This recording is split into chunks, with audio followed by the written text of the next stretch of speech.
Hello, hello, hello. I am Marcia Beth from Think Premium JA.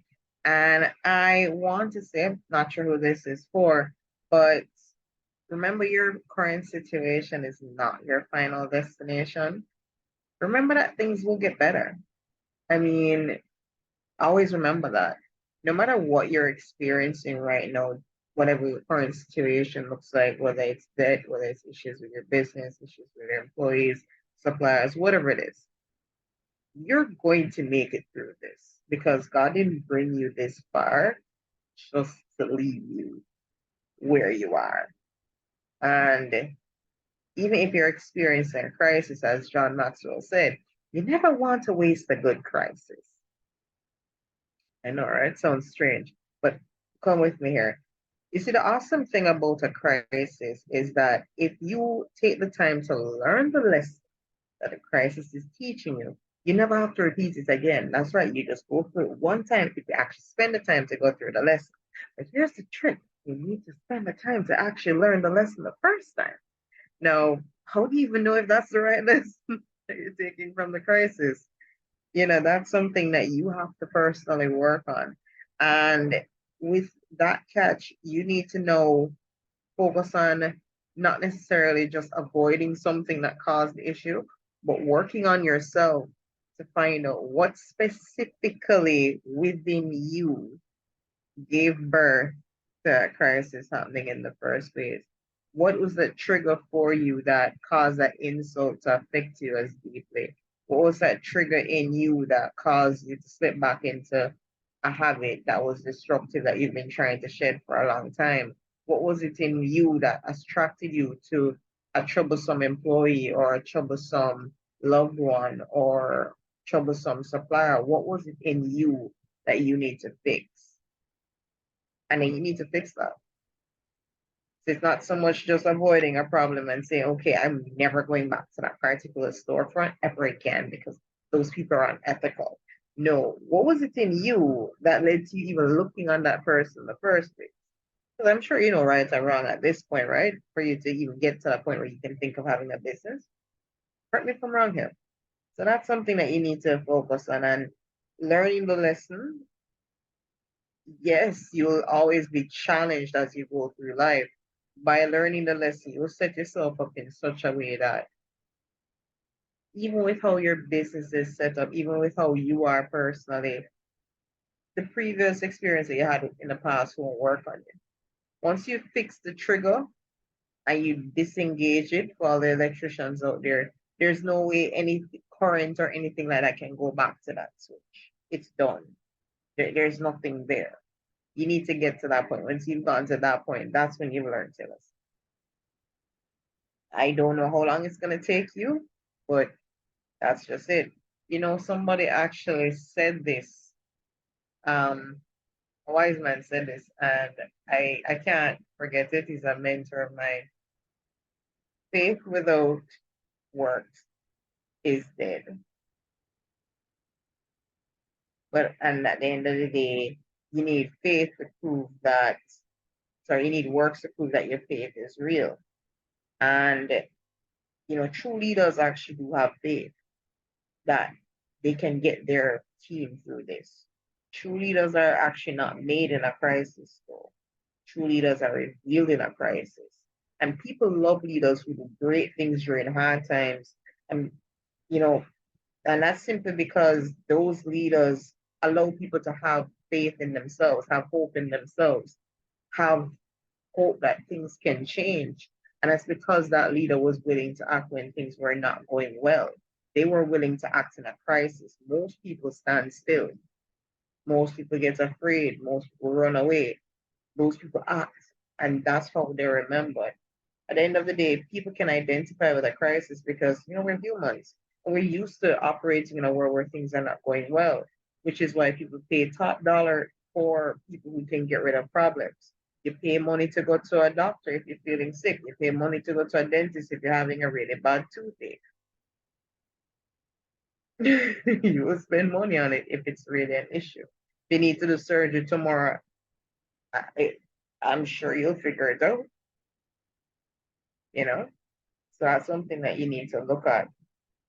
Now, with a crisis, it allows us to see who our true friends actually are. Like, true association is really, really reflected in a crisis because the true association will stick with you and support you during adversity. If you're with a friends, shoot, and the sky get overcast, they're few and far between. And make the rain start fall, on, right? And that's something that you need to pay attention to. So don't watch who's around you. Everybody loves a winner, you know. Everybody loves a winner, but not everybody can stand up around you when you're losing, when things aren't going well. Not everybody will stick around you. I see people who stick around you are the person who you can bring with you out of your crisis. No, you don't believe me? All right, cool. Start a business. Tell your friends and family about it. See who stick up. See who will actually support your business. Better yet, go through adversity while you have a business going on. We're not now sell, and the bills are due, and you're stressed out. See who joins you. See who supports you. Go ahead, I dare you. Many of the times it's often strangers that will support you. Many of the times in your adversity, don't be surprised if strangers are the ones that reach out to you and understand you more than family. To be frank, sometimes your family are going to feel more like emergency contacts rather than family during a period of adversity as an entrepreneur. And that's okay. I mean, one of the things that I've been thankful for during my period of adversity is that it deepened my relationship with God. Because when nobody else was with me, with many, you know, it's just me and God. And God, fortunately, has been aligning me with people and circumstances to really get me through very challenging times and put me in a position where I can, in my own way, whatever it is, help to pour into others. Not many people get that, and that's okay. But, I've been blessed to say that my adversity brought me closer to God. And that's the thing with adversity. A lot of times it's what brings people to God, like needing to understand what's going on, what to do. That need for divine direction, it brings people closer to God. So adversity or crisis actually do help, which is why I keep saying that, where you are now is not where you're gonna stay. Because believe me, as you go through that process and you lean more into your faith and you lean more into true association, lean more into yourself and really understanding you and learning to be comfortable by yourself, learning to trust and understand your own voice, you will find that you're not going to leave this situation the way you started. It's hard not to elevate after you go through a crisis. Crisis either causes people to break or it makes them, dare I say it, unbreakable or stronger. But it's up to you how you want to allow it to treat you. But a crisis can allow you to become a better version of yourself that you'd have never met had you not gone through that crisis. So there is blessing there, and the whole process of getting to your future destination requires a new version of you. I don't know if you've read the book, What Got You Here Won't Get You There. I think I'm trying to remember the name of the author, but in that book, they highlighted that the level of thinking that got you to this point in business, if you want to get to your next level, you have to move up. And that's where the crisis comes in. I remember the prayers I would have prayed before going back into, resuming my business, Think Premium JA. I really prayed that leaving my 9 to 5, I would be able to go back into being an entrepreneur again and doing it successfully and helping people at a very high level. And trust me, I mean, I got a lot, got a lot of fortifying there in that area. And at least I can help to pour into people if it's even from my own experience. You get me? So I have truly been blessed with that. And as I endeavor to get to that destination I want to get to, I can see that I've really grown tremendously. So just embrace the change, push through the hurt, focus on the destination, embrace the change. It's okay to grieve who you were in the past. It's okay to grieve that job that you lost, that business that you lost, that relationship that you lost, who you thought you were while you had those things. It's okay, but please don't stay there. And whatever you do, don't forget that your current experience now is a blessing. Because one, what you're experiencing now is something you prayed for years ago. That's one in many cases. Because I'm sure any of you wanted to have a business for some time, but you weren't sure how to get there. So you prayed for that. And two, you know, at the end of the day, sometimes we forget that not all opportunities come from God. And sometimes the fact that an opportunity ended means that kind of have to go end eventually. One way or another, it was going to end. And at least you left with your head held high because it could have left worse. It could have ended badly. It could have. It could have ended much worse than it did now. I don't know your specific situation, but yeah, it could have gone worse. Right? So you have to understand that this too shall pass. But whatever you're romanticizing and holding on to, it wasn't as great as you thought. And the fact that it hurts is understandable, especially if you put your all into it. I mean, I can relate to that from a past employment situation, but just understand that it served its purpose. All things work according to our good for those who love and serve the Lord. Not the exact words, but that's from Romans chapter 8, verse 28. I paraphrase there, so give me some grace here. I'm still learning my Bible, guys. I'm still learning my Bible. I'm actually really proud of myself. It's a red Bible, my high school Bible. I'm actually really proud of it. Right? And just last but not least, just remember that you are in the right place for a miracle to happen. Yes, I said it. Crises are where miracles happen. So the fact that you're actually experiencing a crisis right now means that a miracle is due. A miracle is pending. As a matter of fact, yeah, you're probably walking in your miracle right now and it's loading. So you're walking in your miracle as your business grows, as you're going through everything.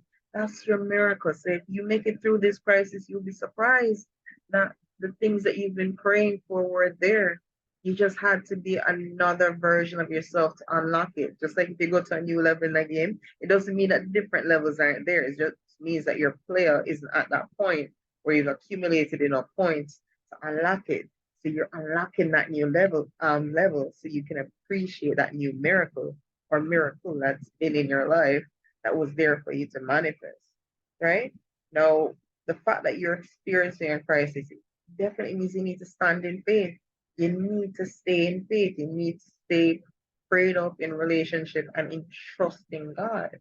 Because at the end of the day, that's how you're going to appreciate that miracle happening. That's how you're going to see it. At the end of the day, and while you're standing in faith, you need to work as well. I mean, you can have faith as small as a mustard seed, but as a wise man said to me, that we often forget the fine print, that you need to have a shovel and a pick because that you need to do the work.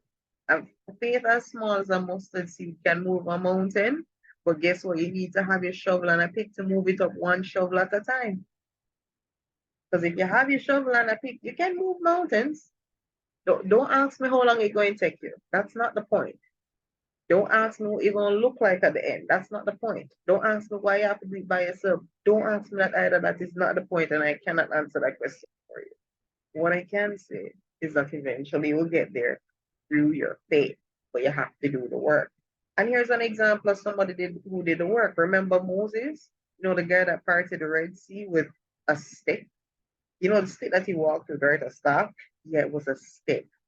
So he lifted it up in working in faith. He lifted it up as God instructed him to do.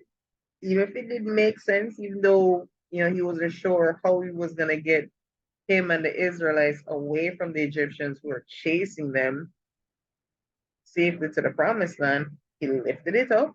And the Red Sea, that's roughly 439,000 acres. Right. split in two, and people were able to walk on dry land in the sea to get to the other side. And here's the best part. While they were walking to the other side, the Egyptians were coming too. So not only were they able to walk through the dry sea and dry land, the Lord sent a thick cloud to block them off from the Egyptians. So the Egyptians couldn't really see what they were doing for a good while. So it was just dark on the Egyptian side. And as the Israelites were a good ways along, the Lord froze the wheels of the chariots for the Egyptians and caused chaos.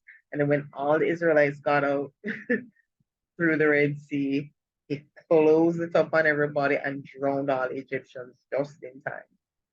We're talking Pharaoh sent 600 of his best men and that's Exodus chapter 14, to chase down Moses and the Israelites to get them back to Egypt because, like, pretty much more than half of his GDP for Egypt just walks away with Moses to this alleged promised land. And look at what God did. You think that God now going to do that for your business? The same God we're serving, the same God that worked for Moses, the same God we're serving now. He has not changed. All right? So you need to remember that God will do it for you too. Again, all things work according to our good for those who love the Lord. According to his purpose, it works for Romans chapter 8, verse 20. So what's terminal for us is never terminal for God. God doesn't work on our timeline. God don't business about our timeline. Frankly, our rules mean nothing to God. Or what people say can or cannot happen means nothing to God. Because God created us. He doesn't take instructions from us. We can't barter with God. We can't say that, okay, because I go to church every Sunday and I sing and I read my Psalms every night time, that nothing bad going to happen to me and you're going to work according to my will whenever I want it. No. God loves us all, but boo, no. Oh, what? No. God made you, so you got to wait. Is it uncomfortable? Yes. Will you be anxious sometimes? Yes. Will some things not be done according to your timeline? Absolutely. But God don't work on your timeline, boo. That's why you need to have faith. Yes. Yes. Yes. So let us trust God. I mean, and use this time to learn and grow and evolve. One day you're actually gonna look back at what you're going through right now, and you're gonna be thankful that you stayed consistent. Yeah, you're actually gonna look back and you're gonna be thankful that you stayed consistent, and you're gonna remember what you went through, and you're gonna thank God, and for giving you the strength to not give up. So don't do yourself a disservice and giving up. This too shall pass. Well, your current situation is not your final destination. It will change.